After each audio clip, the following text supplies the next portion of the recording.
Western-built tanks and infantry fighting vehicles are destroying their Russian counterparts in Ukraine. While 9,000 Russian tanks and 18,000 Russian armored personnel carriers have been destroyed or abandoned, Ukraine's armor has only gotten stronger. Starting in early 2023, the Ukrainian army has received a variety of Western-built tanks and infantry fighting vehicles, or IFVs, for its war against Russia. Main battle tanks like the German Leopard, British Challenger, and American Abrams were designed for force-on-force battle armor, particularly against the Soviet T-series tanks like the T-72 and the T-90. Smaller IFVs like the M2 Bradley and even the Vietnam War-era M113 armored personnel carrier have been very successful. They protect mounted infantry in fast assaults with maneuverability and rapid firepower as a key strength. The Bradley stands out in the ongoing conflict, punching way above its weight. Generally, it's loved by its crew and the infantry squads inside its metal body. Now, there's a lot we can learn from the Ukraine war. It shows us the strengths and weaknesses of tanks and armored vehicles on the actual battlefield. For the US military, it's crucial to take notes from the Ukraine war in order to improve their own tanks and IFVs. New technologies like drones have changed the battlefield a ton, and there's also lessons to be learned from Ukraine's strategies. But before we take a deep dive into Ukraine's tanks and armored vehicles, please be sure to hit the like button down below. This helps us out tremendously in the algorithm and allows us to make videos like this. First of all, we need to understand exactly which tanks and armored vehicles Ukraine is using. Before the war, Ukraine only had Soviet-era tanks. To this day, it operates a lot of T-64, T-72, and T-80 tanks. Many of these tanks were actually made in Ukraine in the Soviet era, and as much as 3,000 T-64s were left there after the fall of the Soviet Union in 1991. Ukraine is upgrading them and putting them into battle, so it has a massive T-64 supply. The same holds true for the T-80, as Ukraine has more than 100 of them in service, but way more stock in reserve. Ukraine's T-72 supply has been bolstered by its allies, as Poland gave almost 300 of them, and Czechia almost 200. However, the thing with all these Soviet tanks is that Russia has the same ones, and way more of them. The difference between Ukraine and Russia is that Ukraine also has Western-made armored fighting vehicles. Since the war started, it has gotten almost 300 Leopard 1 and about 170 Leopard 2 tanks from NATO members, mostly from the manufacturer Germany. Ukraine has also received 80 M1 Abrams tanks from the US and Australia. Poland contributed with more than 60 PT-91 Twardey tanks, and the UK gave 14 Challenger 2 tanks. The US focused mostly on infantry fighting vehicles like the M2 Bradley, supplying over 300 of them. Ukraine has many other infantry fighting vehicles, including the German Marder, versions of the French AMX, and old Soviet models. Now, traditionally, the US is seen as the most advanced military in the world, with the best weaponry, including the best armored fighting vehicles. But does this hold true on the battlefield in Ukraine? To understand this, we need to look at the Abrams tank and the M2 Bradley. As you'll see, there are reasons why the US didn't send a lot of Abrams tanks, because they failed miserably in Ukraine. The contrast with the Bradley couldn't be bigger. For a long time, the Abrams tank was seen as one of the best in the world. The story of this tank starts in the post-Vietnam era. The US Army was waking up to the harsh reality that it was falling behind the Soviet Union. The M60 Patton, released in 1959, had begun to show its age, itself being a redesign of the post-World War II M48 Patton. The Soviets, meanwhile, were cranking out T-64s and T-72s as fast as central planning could go, and their tanks were packing advanced composite armor and smooth-bore guns that made the US offerings pale in comparison. That's why the US started the M1 Abrams project in 1973, with two companies, Chrysler Defense and General Motors, competing to build a prototype. This model of competition was the real strength of the American military-industrial complex over our Soviet rivals. The entire industry clamors for a piece of the huge contract and tries to deliver the best product possible. Chrysler's prototype eventually won thanks to its impressive combination of speed, armor, and firepower. In 1980, production of the M1 Abrams began.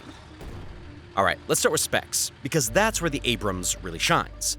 The original M1 was armed with a 105mm M64 rifle cannon big enough to ruin a T-72's day, but not quite the heavyweight champion it would become later.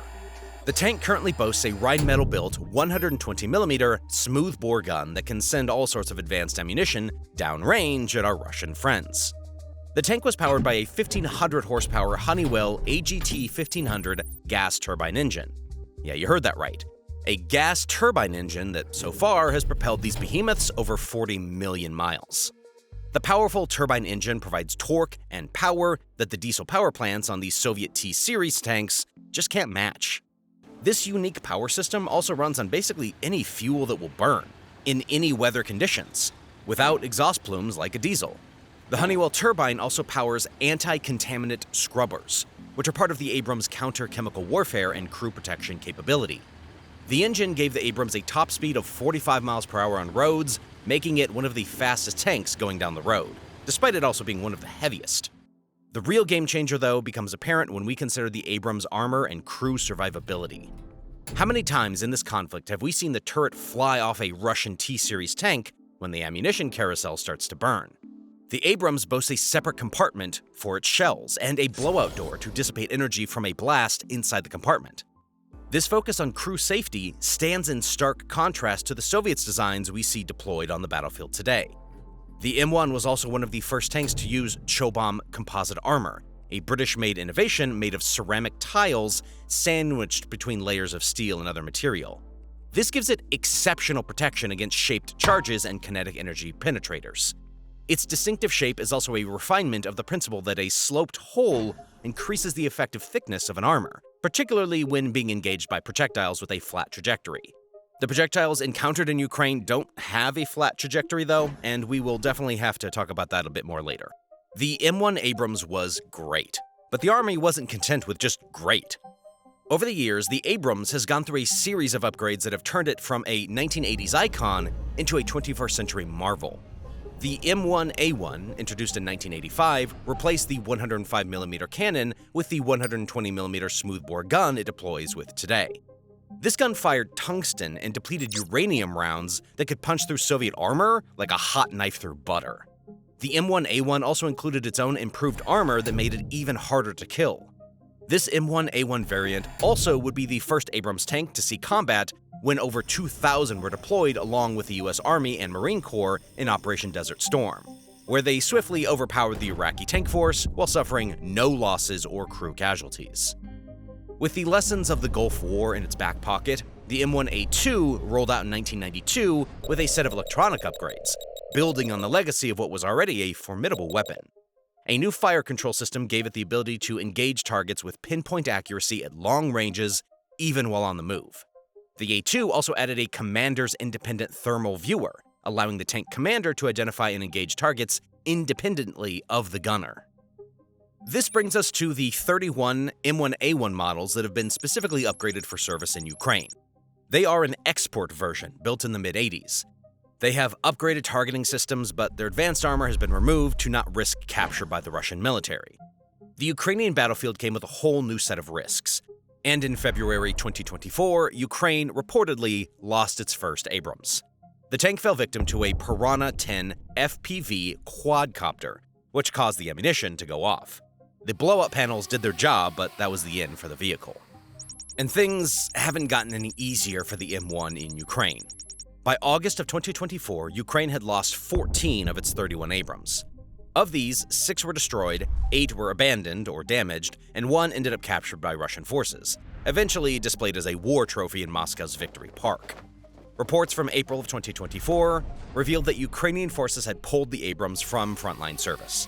Between the relentless attacks by Russian hunter-killer drones, the muddy terrain making maneuvering a nightmare, and the Abrams' somewhat thirsty fuel mileage of only 3 miles to the gallon, operating these tanks has become a logistical and tactical headache.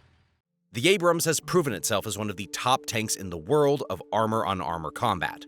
But, considering the new threats present in this top-down battlefield, the role of the tank is shifting fast.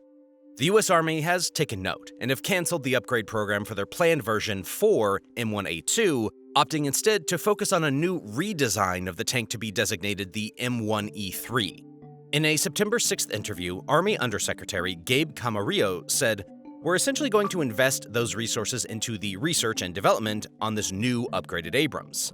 He said, It's really threat-based. It's everything that we're seeing right now, even recently in Ukraine in terms of native active protection system, lighter weight, more survivability, and of course, reduced logistical burdens as well for the Army.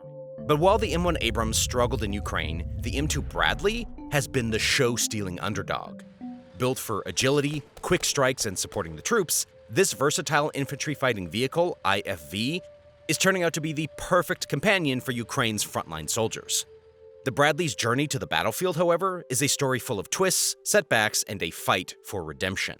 The Bradley was created in the 1960s and 70s during the height of the Cold War. US military planners looked at Soviet innovations like the BMP-1, an infantry fighting vehicle with enough firepower to support dismounted troops, and decided that the US needed one too. This new vehicle would need to ferry soldiers safely into battle and then look after itself and its dismounted squad when it got there. James G. Burton, a retired US Air Force colonel best known for his outspoken criticism of military procurement practices, played a key role in the contentious development of the M2 Bradley. Burton served as a key whistleblower during the House Armed Services Committee's investigation of the Bradley's development, highlighting issues with the vehicle's design and testing procedures. He argued that the Army prioritized meeting business, bureaucratic, and political objectives over ensuring the safety and effectiveness of the vehicle for soldiers in combat. His advocacy for realistic live-fire testing of the Bradley's armor and ammunition storage brought attention to some serious vulnerabilities with its armor and protection, forcing revisions to its design. The first M2 Bradleys eventually rolled off the assembly line in 1991, thoroughly refined and ready for battle. Burton wrote the 1993 autobiography, The Pentagon Wars: Reformers Challenge the Old Guard, detailing his experiences around the Bradley and looking at the culture of the military-industrial complex that Eisenhower warned us of. It's ironic and also fitting that the Bradley would be named after Eisenhower's compatriot, Omar Bradley, himself a leader focused on how to support his men in battle. Bradley coined the often-quoted phrase, "Amateurs talk strategy and professionals talk logistics." I wonder what he would think about the fiasco that was made of the M2's design and procurement. The Bradley's primary armament is the 25mm M242 Bushmaster chain gun.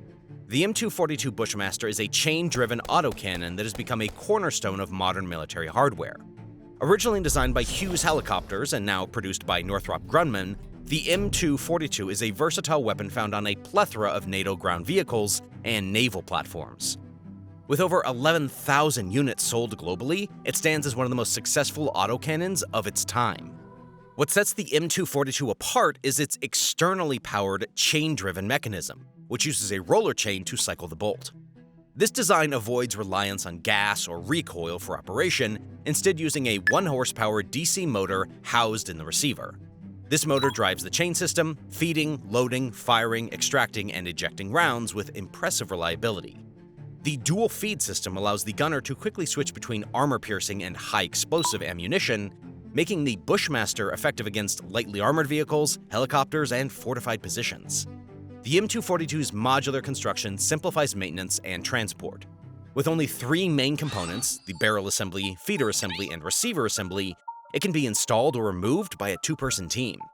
This ease of handling and maintenance is definitely called for on the front lines of Ukraine, where mounted infantry teams are staying on the field in much longer deployments that favor robust and relatively simple technology that can be serviced on site, or at least not far from the front. Despite its simplicity and robust design, this weapon is adaptable, offering both electrical and manual fire controls, and is able to fire in semi, burst, and automatic at up to 200 rounds per minute.